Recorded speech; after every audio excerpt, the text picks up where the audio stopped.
Hey everyone, Nate here with Misbehaving. Today, we're going to remove a hive from this wall. You wouldn't know it, but full width of the joist, floor to ceiling, is crawling with bees. Let's get misbehaving.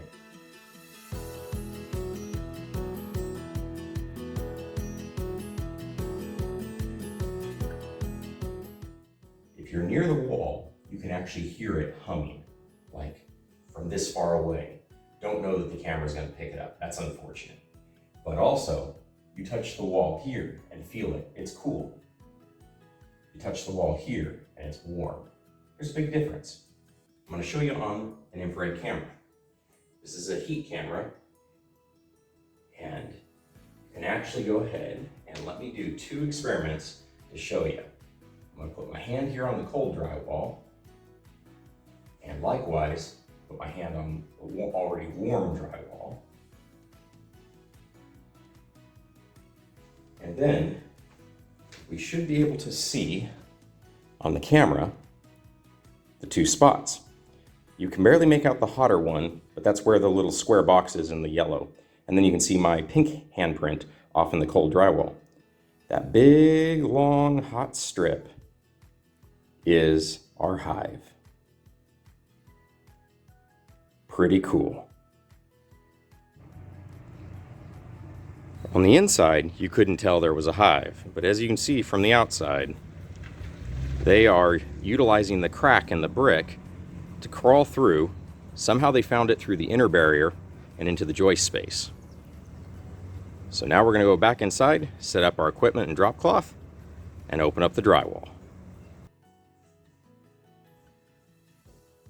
This apartment complex is being renovated, and that's when they discovered the bees. The unfortunate part is this unit is already undergone renovation. So we're going to do the best we can. Actually, I'm going to spread that out even further. Best we can by putting down a drop cloth to protect the carpet. And hopefully keep the place as clean as we can since it's been refreshed. They'll have to go ahead and patch the drywall and paint it one more time when we're done, but we'll keep it as clean as we can. Tool bag. Gonna try something new this time. I've got this old Ikea clip-on light. We can clip it to the cut open drywall and use it to illuminate our area and free our hands rather than holding a flashlight.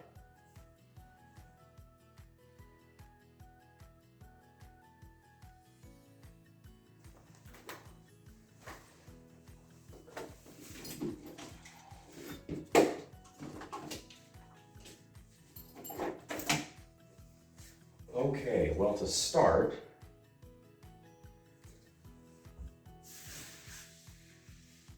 we know there's bees right here. So there's a stud.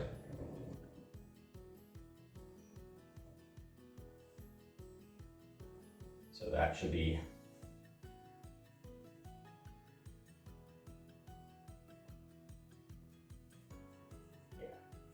cut on that side. And then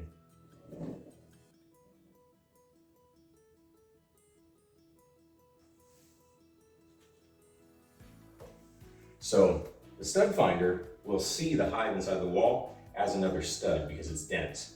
So what I'm trying to do is come about 3/4 of an inch off of the exterior side of the stud and hopefully cut the drywall middle of the stud or a hive side. They can always trim it up later and patch. I try to make it as easy for my clients as I can when it comes to doing the repairs. It's always easier to remove drywall. It's not so easy to add it back.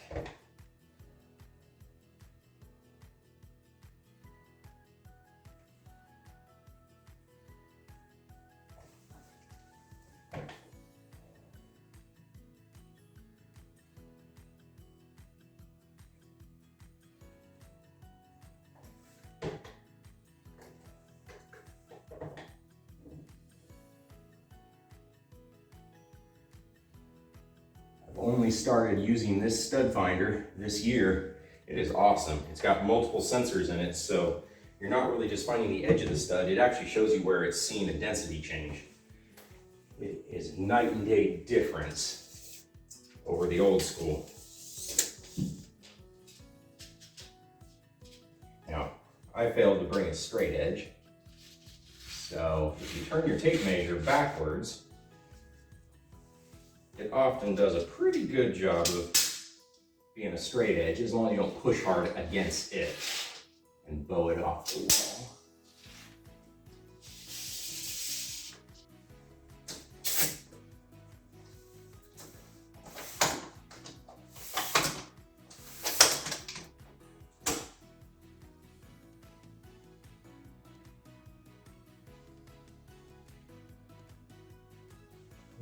Okay.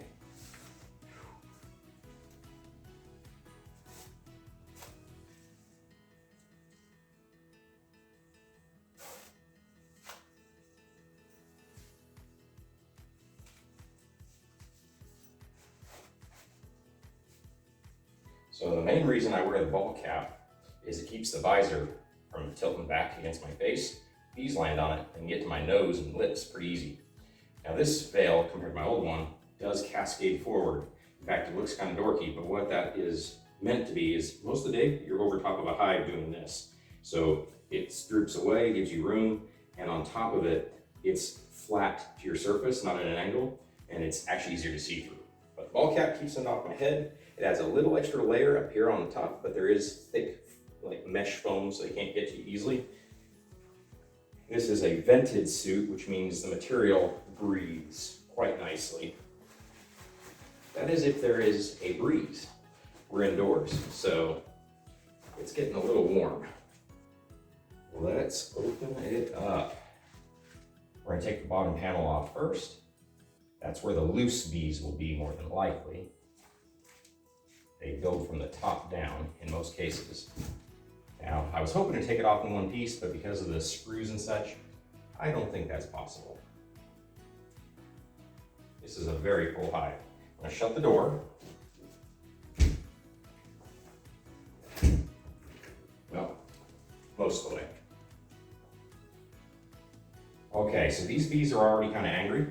So we're gonna take a pit stop and go start the smoker.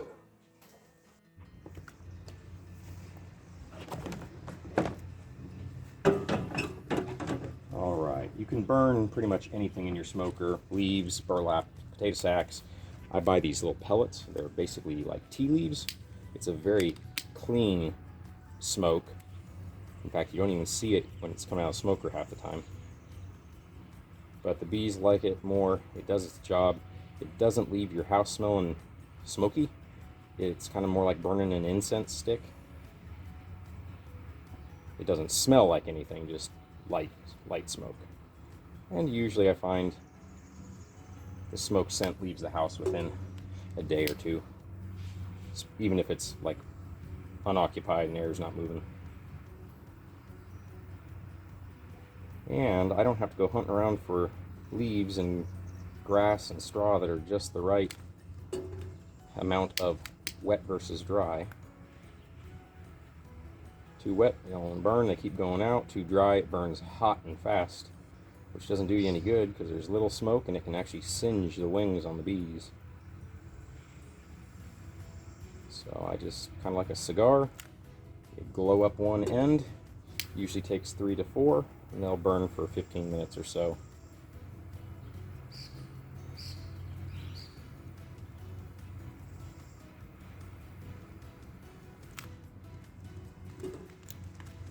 Go.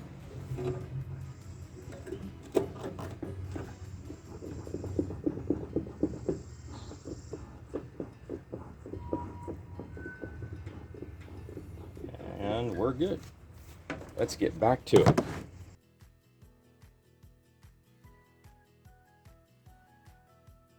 We're gonna have to start vacuuming.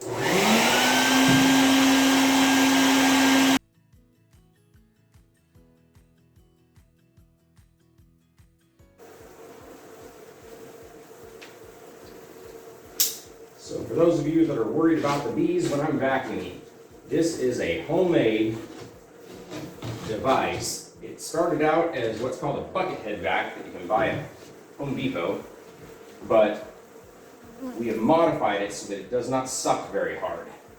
And that is on purpose, because of course you don't want to suck the bees in and puree them. So we basically drilled holes in the system so that it can't get a good draw on the canister. And that allows them to suck the bees in just harder than their ability to fly against the airstream.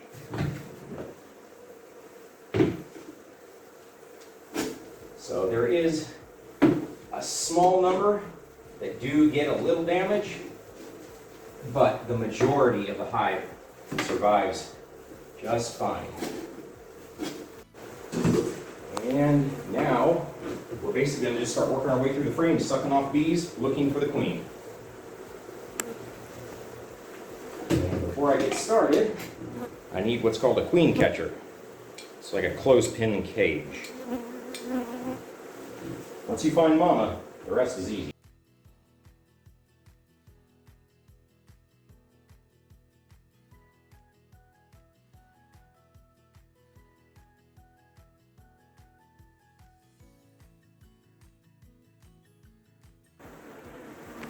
Okay, so let's start with this. See these here? The ones with the caps on them, that is brood or female workers. Pretty much every bee you see in the shot right now is a female worker. The ones you see out on flowers are only female workers. They rarely lay eggs. If they do lay an egg, it's always male. Speaking of males, so here we come down here. See these bulbed out, bulging looking cells that are capped? Those are males, drones they're called. Usually like 1 to 8% of the hive is drone. You want actually as few as possible while still having enough. And then you can see here, this is comb that was being drawn but probably got too close to the drywall, so they stopped and they used it to connect it. That was a connection point I cut. There's a connection point with drywall still attached. Then we come over here, and here's honeycomb. Notice it looks more like maybe the surface of a raisin. They just cap it off, but where I broke it or tore it, they smell the honey and they're not going to let it go to waste, so they're in there licking it up, and then they'll take it down to the parts of the honeycomb that were not finished yet. So see, this is all capped, which means it's truly honey. There's a few uncapped cells. So now you can see these ones, it looks like the edge is being closed up. Well, that's because it is. Those ones, they're just about done with. They're cured, so they're drawing the wax over the top. But then we keep coming down the comb. And if you notice, let me see if I can adjust the angle. Okay, see, this stuff is light colored, and then over here it's dark colored. That's been used for a year or two. This is brand new, probably only a month or so old. Down here at the tip, it is probably days old. And it's essentially white, and it's extremely soft. And there's the bottom of the comb, inches from the bottom of the wall. There's a little bit of sawdust in the bottom of the wall too, about maybe 4 to 6 inches, where they've been cleaning the inside and sometimes they drop stuff. But honeybees usually take the garbage out of the hive.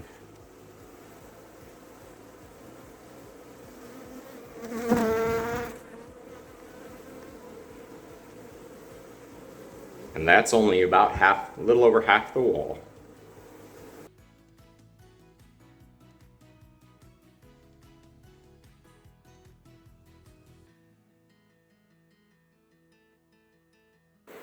So, I always leave a window open when possible, because that window is the closest thing to the sun the bees can see.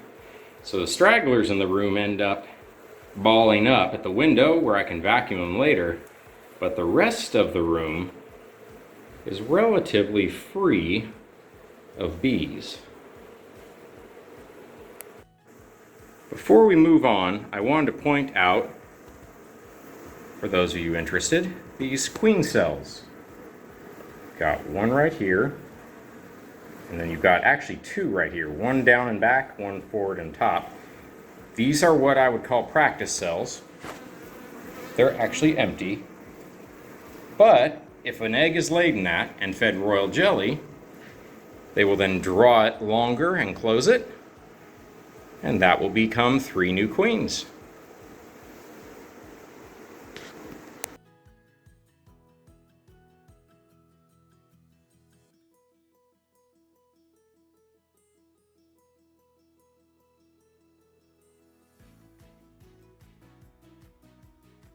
As it turns out, they've built comb off on the sides. So, looks like we've got to open it up at least a few more inches.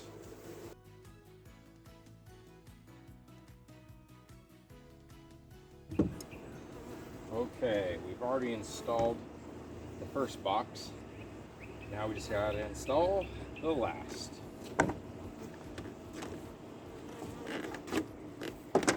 They're going to stay locked in for about 3 days until they acclimate to their new home, and then we'll allow them to fly. So all the bees have been collecting on the top of this hive. It usually indicates they smell the queen down inside. They've been leaving this one pretty much alone the entire way home. So my assumption is she's in that box. That's good. She's at the bottom. She'll work her way up. And we'll see how this goes. When I open this, bees are going to erupt. So, this will be interesting.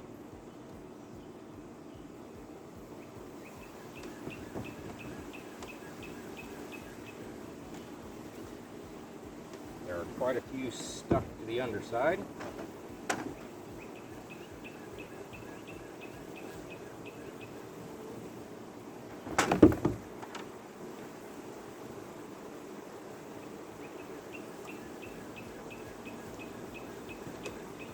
Lift this box, if it will lift.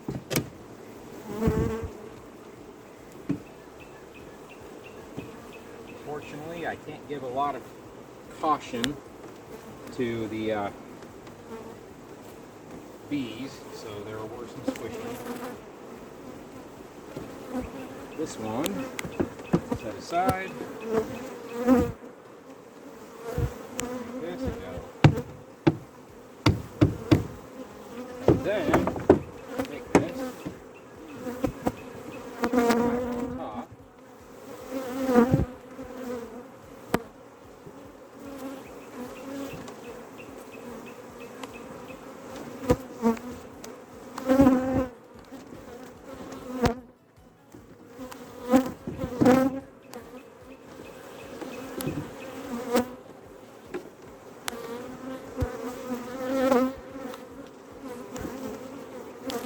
back on top, like that, so that they can breathe.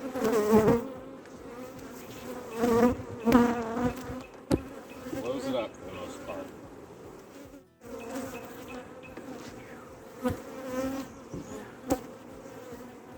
All right, well, I'm going to leave this lid on at least till tomorrow, more than likely. Then I'll replace it with a standard inner lid and put a feeder on top.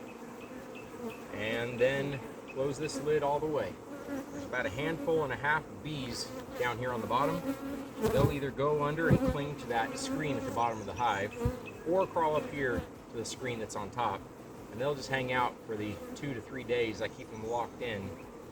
At which point I'll open, let them fly, and then probably within 24 hours do an inspection and remove dead bees. I noticed there was some from the vacuums.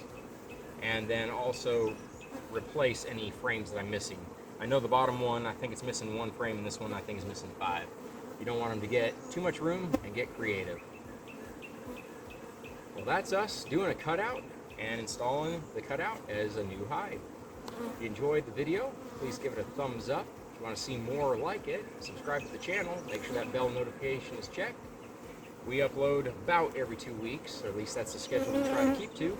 And the topics are DIY, farming, homesteading, that sort of thing. Thanks for watching. Y'all have a great day.